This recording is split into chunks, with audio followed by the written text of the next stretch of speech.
సుమనా movie చదువుందా? ఏ movie? Horror movie. Horror movies నేను చూడను, నాకు భయం. రా అక్కడ ఉన్నా కదా, లైట్ ఆఫ్ చేసి ఎక్స్పీరియన్స్ బాగుంటుంది. వద్దు, ఇలాగే చూద్దాం, నాకు భయం అని చెప్పా కదా ఆల్రెడీ. బాగుంటుంది ఎక్స్పీరియన్స్. ఇంకేంటి లైట్ వేసి చూద్దాం. సరే అయితే ఇస్తాలే.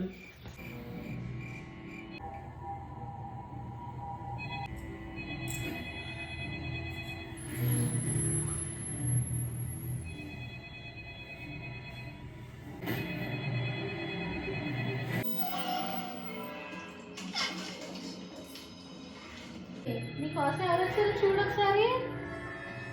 చూడు నీకోసం ఎవరు వచ్చారు. అందరి ముందు పరుగు పోయిందిగా, ఇంకెలా తలెత్తుకుంటావు? చూసారా ఎలా పడిపోయారో. ఇంకా జన్మలో హర్రర్ సినిమా అనరు.